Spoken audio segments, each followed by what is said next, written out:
ಕರ್ನಾಟಕ ರಾಜ್ಯದಲ್ಲಿ 2028ಕ್ಕೆ ವಿಧಾನಸಭೆ ಚುನಾವಣೆಯ ಪ್ರಕ್ರಿಯೆಗಳೇನು ಪ್ರಾರಂಭ ಆಗ್ತದೆ.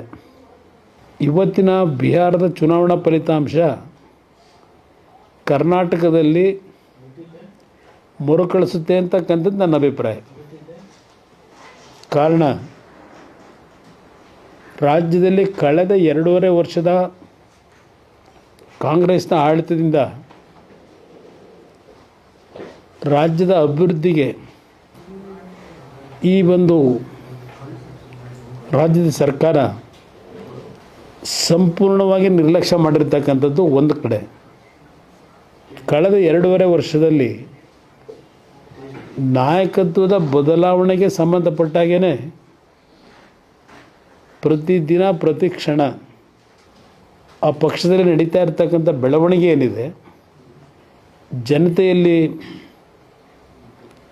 ನಿಜಕ್ಕೂ ಭ್ರಮನಿರಸದವರಾಗಿದ್ದಾರೆ.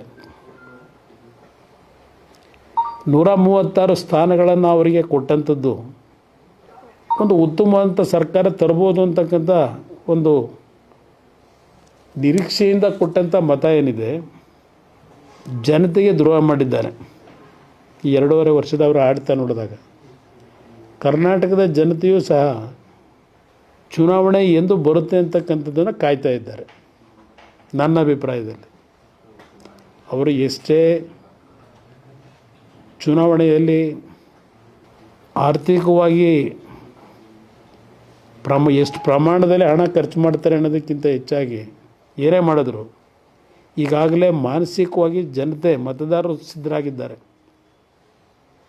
ನನ್ನ ವೈಯಕ್ತಿಕವಾದಂಥ ಒಂದು ರಾಜಕೀಯದ ಅನುಭವದಲ್ಲಿ ಹೇಳೋದಾದರೆ, ಇವತ್ತು 243 ಕ್ಷೇತ್ರಗಳಲ್ಲಿ 205 ಸ್ಥಾನವನ್ನು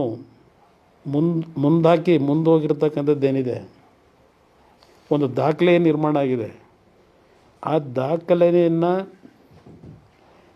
BJP ಮತ್ತು JDS ಎರಡೂ ಒಂದು ಧ್ವನಿಯಾಗಿ ನಾವು ಹೋಗ್ತಕ್ಕಂಥ ಒಂದು ವಾತಾವರಣದಲ್ಲಿ ವೇದಿಕೆ ಸಿದ್ಧ ಆಗಿದೆ ಅಂತ ಎಲ್ಲ ಸಿದ್ಧ ಆಗಿದೆ. ಬಹುಶಃ ಈ ದಾಖಲೆಯನ್ನು ಕರ್ನಾಟಕದ ಜನತೆ ಕರ್ನಾಟಕದ ಫಲಿತಾಂಶದಲ್ಲಿ ಮುರಿತಾರೆ ಅಂತಕ್ಕಂಥದ್ದು